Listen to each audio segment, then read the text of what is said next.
President Faye of Senegal, you have the remarkable honor and achievement of being the youngest president in the world, I believe.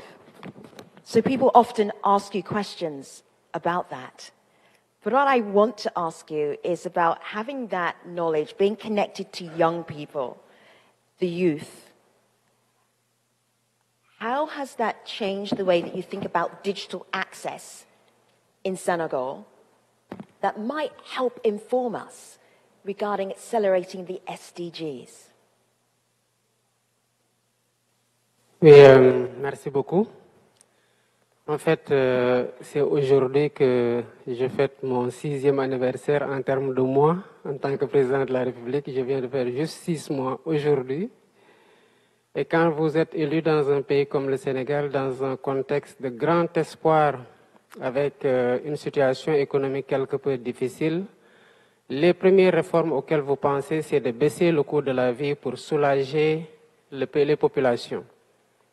Mais au moment où vous faites ça, en tant que jeune président, vous pensez aussi à la connectivité des jeunes.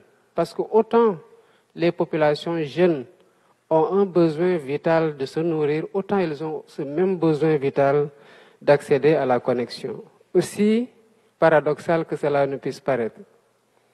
C'est pourquoi au moment où on a baissé les denrées de première nécessité pour réduire les prix, on a en même temps discuté avec les opérateurs de télécommunications pour baisser les frais de la connexion, ce qui a été naturellement très apprécié par les jeunes.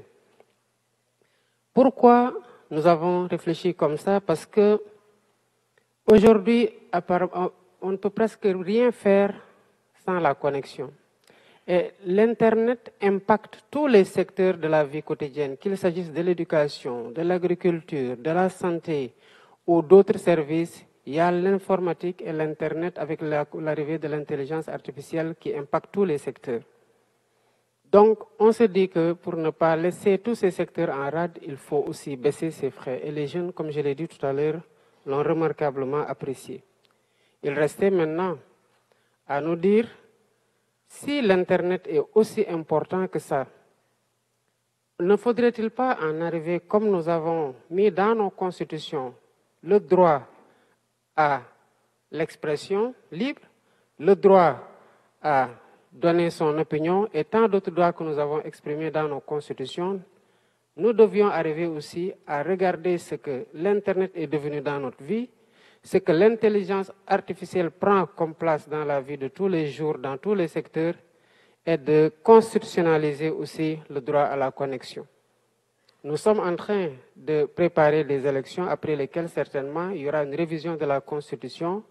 Et voilà un droit qui peut rapidement, quelle que soit la culture, quelle que soit la société, qu'on pourrait universaliser en le mettant dans nos constitutions.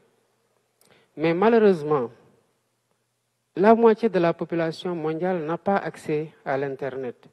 Et une bonne partie de la population de ce monde n'a pas accès à l'électricité. Que faire? Au Sénégal, comme en Afrique, 36% de la population n'ont pas accès à la connexion.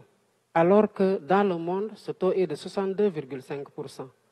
Donc on a un grand gap à rattraper pour faire en sorte que l'Internet soit disponible partout dans les zones rurales, ce à quoi nous travaillons.